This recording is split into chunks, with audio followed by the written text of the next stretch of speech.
நண்பர்களே, மார்க்கெட் கீழே விழும் நேரம்தான் உண்மையான முதலீட்டாளர்கள் உருவாகும் நேரம். பலர் மார்க்கெட் சிவப்பாக இருக்கும்போது பயந்து பங்குகளை விற்கிறார்கள். ஆனால் அனுபவமுள்ள முதலீட்டாளர்கள் அதே நேரத்தில் அமைதியாக நல்ல கம்பெனிகளை வாங்க ஆரம்பிப்பார்கள். ஏன் தெரியுமா? மார்க்கெட் தற்காலிகமாக கீழே வரலாம், ஆனால் நல்ல கம்பெனிகள் நீண்ட காலத்தில் மீண்டும் மேலே செல்லும். சமீப காலத்தில் இந்திய பங்குச்சந்தை ஒரு நல்ல கரெக்ஷன் பார்த்திருக்கிறது. நிஃப்டி கிட்டத்தட்ட 2000 பாயிண்ட் வரை கீழே வந்தது. பேங்க் நிஃப்டி அதற்கும் குறைவாக மட்டுமே சரிந்தது. ஆனால் மிட் கேப் மற்றும் ஸ்மால் கேப் ஸ்டாக்களில் பெரிய அளவில் வீழ்ச்சி ஏற்பட்டது.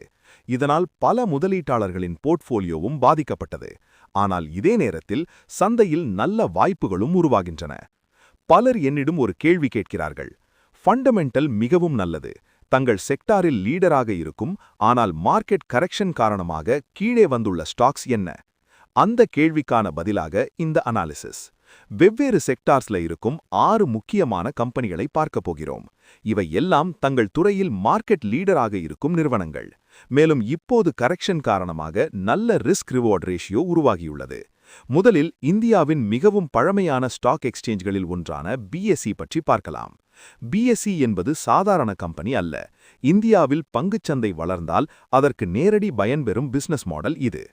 எளிமையாக சொன்னால், நீங்கள் ஷேர் வாங்கினாலும் விற்றாலும் எக்ஸ்சேஞ்சுக்கு ஃபீஸ் கிடைக்கும்.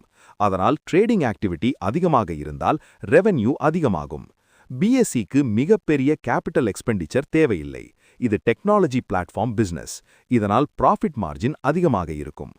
இந்தியாவில் கடந்த சில வருடங்களில் டிமேட் அக்கவுண்ட்ஸ் மிகவும் வேகமாக உயர்ந்திருக்கிறது. எஸ்ஐபி கல்ச்சர் அதிகரித்துள்ளது. ரீட்டைல் இன்வெஸ்டர்ஸ் எண்ணிக்கை நாளுக்கு நாள் உயர்கிறது. இந்த ட்ரெண்ட் அடுத்த 10-15 வருடங்களிலும் தொடரும் வாய்ப்பு அதிகம். அதனால் எக்ஸ்சேஞ்ச் பிசினஸுக்கு நேச்சுரல் growth இருக்கிறது. சமீபத்தில் டாக்ஸ் ரிலேட்டட் நியூஸ் காரணமாக இந்த ஸ்டாக்கில் கரெக்ஷன் வந்தது. ஆனால் பிசினஸ் ஃபண்டமெண்டல்ஸ் மாற்றமே இல்லை.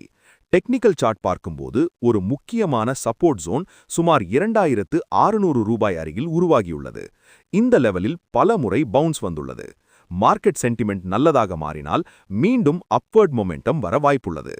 இப்போது ஏவியேஷன் செக்டாருக்கு போவோம். இந்தியாவின் ஏர்லைன் இண்டஸ்ட்ரி பற்றி பேசும்போது முதலில் வரும் பெயர் இண்டிகோ. இது இந்தியாவின் மிகப்பெரிய airline company. Domestic market share மட்டும் பார்த்தாலும் சுமார் 65% வரை இருக்கிறது. இதன் போட்டியாளர்கள் ஏர் இண்டியா, அகாசா ஏர், ஸ்பைஸ் ஜெட் போன்றவர்கள். ஆனால் இண்டிகோ மிகவும் பெரிய நெட்வொர்க் மற்றும் ஃப்ளீட் அட்வான்டேஜ் கொண்ட நிறுவனம். இண்டிகோவின் business model low cost airline model. Ticket price குறைவாக வைத்துக்கொண்டு அதிக பேசஞ்சர்ஸை அட்ராக்ட் செய்வது. ஆபரேட்டிங் எஃபிஷியன்சி அதிகம். ஃப்ளீட் மேனேஜ்மெண்ட் மிகவும் டிசிப்ளின்ட். இதனால் ஏர்லைன் இண்டஸ்ட்ரியில் பல கம்பெனிஸ் லாஸ் பார்க்கும்போது கூட இண்டிகோ ப்ராஃபிட்டபிலிட்டி மெயின்டைன் செய்துள்ளது. ஏவியேஷன் இண்டஸ்ட்ரி மிகவும் competitive. Fuel cost fluctuations, geopolitical issues, currency fluctuations போன்றவை ஏர்லைன் கம்பெனிஸை பாதிக்கும். ஆனால் லாங் டேர்மில் இந்தியாவில் ஏர் டிராவல் டிமாண்ட் மிக வேகமாக உயர்ந்து கொண்டிருக்கிறது. மிடில் கிளாஸ் பாப்புலேஷன் அதிகரிப்பதும் முக்கிய காரணம். இண்டிகோ ஸ்டாக் முன்பு 6000 ரூபாய்க்கு மேல் சென்றது. கரெக்ஷன் காரணமாக தற்போது சுமார் 4500 அருகில் இருக்கிறது. டெக்னிக்கல் சார்ட் பார்க்கும்போது 3800 முதல் 3900 ரூபாய் வரை ஒரு ஸ்ட்ராங் சப்போர்ட் ஜோன் உருவாகியுள்ளது. இந்த லெவலில் டிமாண்ட் உருவாகும் வாய்ப்புள்ளது. சம்மர் டிராவல் சீசன் வரும்போது ஏர்லைன் டிமாண்ட் கூடும். அதனால் ஃபியூச்சர் மொமெண்டம் வர வாய்ப்பிருக்கிறது. இப்போது டாடா குரூப்புக்கு செல்லலாம். டாடா இன்வெஸ்ட்மெண்ட் கார்ப்பரேஷன் என்பது பலர் கவனிக்காத ஒரு இன்ட்ரெஸ்டிங் கம்பெனி. இது ஒரு ஹோல்டிங் கம்பெனி. அதாவது இது நேரடியாக பெரிய மேனுஃபேக்சரிங் பிசினஸ் நடத்துவதில்லை. டாடா குரூப்பின் பல கம்பெனிஸில் ஸ்டேக் வைத்திருக்கிறது. Tata Motors, Tata steel, Tata power, Tata chemicals போன்ற பல நிறுவனங்களில் முதலீடு வைத்திருக்கும். ஹோல்டிங் கம்பெனி கான்செப்ட் மிகவும் சுவாரஸ்யமானது. அண்டர்லையிங் அசெட் வேல்யூ உயர்ந்தால் ஹோல்டிங் கம்பெனி வேல்யூவும் உயரும். டாடா குரூப்பின் பிராண்ட் பவர் இந்தியாவில் மிகவும் வலிமையானது. இன்வெஸ்டர் ட்ரஸ்ட் மிக அதிகம். அதனால் டாடா குரூப் கம்பெனிஸ் நீண்ட காலத்தில் வேல்யூ கிரியேட் செய்வதற்கான ஹிஸ்டரி உள்ளது. டாடா இன்வெஸ்ட்மெண்ட் ஸ்டாக் ஒரு நேரத்தில் 680 ரூபாயிலிருந்து 1200 ரூபாய் வரை பெரிய ரேலி கொடுத்தது. பின்னர் கரெக்ஷன் வந்தது. டெக்னிக்கல் சார்ட் பார்க்கும்போது 520 முதல் 525 ரூபாய் வரை ஒரு முக்கியமான சப்போர்ட் ஜோன் உருவாகியுள்ளது. இந்த லெவலில் பல முறை ஸ்ட்ராங் பவுன்ஸ் வந்துள்ளது. அதனால் லாங் டேர்ம் இன்வெஸ்டர்ஸ் இந்த ஜோனை கவனிக்கிறார்கள். இப்போது கேபிட்டல் மார்க்கெட் ஈகோசிஸ்டமில் மிகவும் முக்கியமான கம்பெனி ஒன்றை பார்க்கலாம். அது CDSL, central depository services limited. நீங்கள் டிமேட் அக்கவுண்ட் வைத்திருந்தால் உங்கள் ஷேர்ஸ் சேஃபா எலக்ட்ரானிக் ஃபார்மில் இருக்கும். அந்த சிஸ்டமை மெயின்டைன் செய்வது டெபாசிட்டரி கம்பெனிஸ். இந்தியாவில் 2 டெபாசிட்டரிகள் மட்டுமே இருக்கின்றன. ஒன்று சிடிஎஸ்எல், மற்றொன்று என்எஸ்டிஎல். இந்த டுவோபாலி ஸ்ட்ரக்சர் காரணமாக பிசினஸ் மிகவும் ஸ்டேபிள். இந்தியாவில் டிமேட் அக்கவுண்ட்ஸ் கடந்த சில வருடங்களில் எக்ஸ்ப்ளோசிவ் growth பார்த்திருக்கிறது. பேண்டமிக் பிறகு ரீட்டெயில் இன்வெஸ்டர்ஸ் எண்ணிக்கை மிக வேகமாக உயர்ந்தது.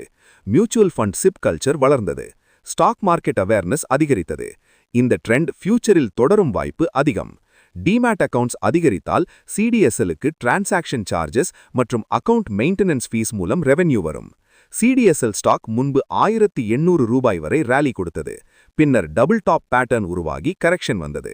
தற்போது சுமார் 1200 ரூபாய் அருகில் ட்ரேட் ஆகிறது. டெக்னிக்கல் சார்ட் பார்க்கும்போது 1100 ரூபாய் அருகில் ஸ்ட்ராங் சப்போர்ட் ஜோன் உருவாகியுள்ளது. முன்பு இந்த லெவலில் பல முறை ஸ்ட்ராங் பவுன்ஸ் வந்துள்ளது.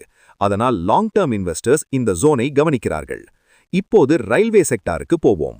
இந்தியாவில் இன்ஃப்ராஸ்ட்ரக்சர் டெவலப்மெண்ட் வேகமாக நடைபெற்று வருகிறது. ரயில்வே மாடர்னைசேஷனுக்கும் அரசு அதிக முதலீடு செய்கிறது.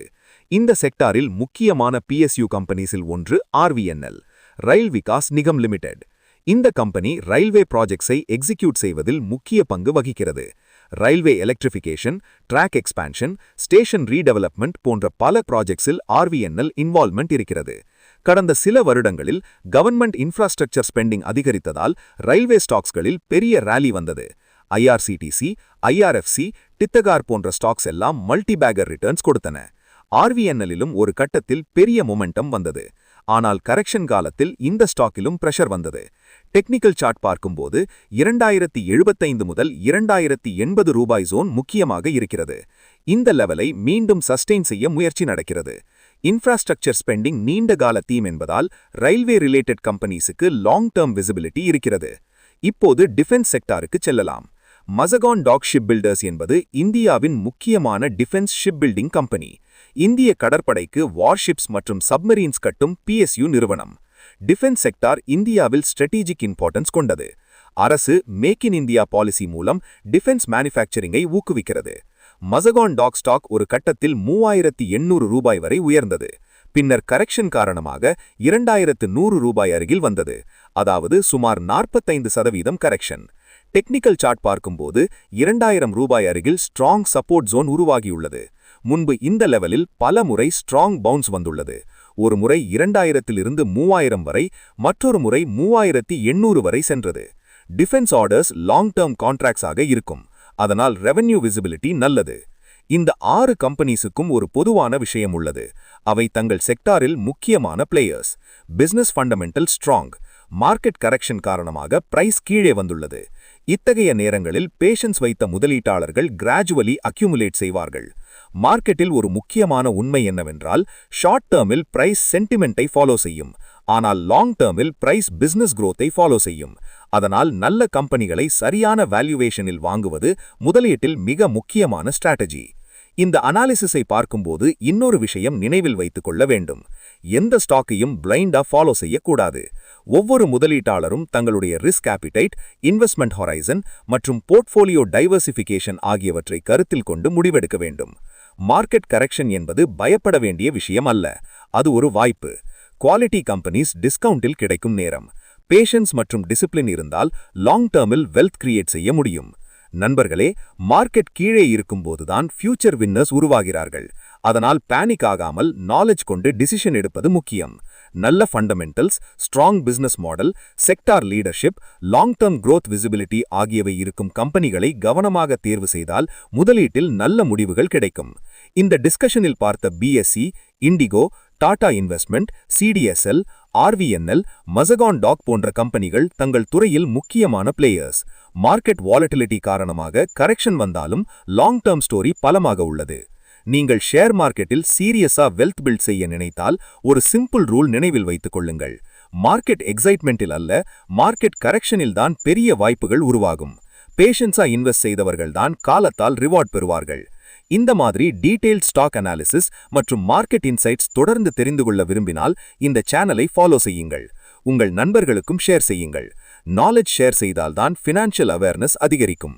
நன்றி.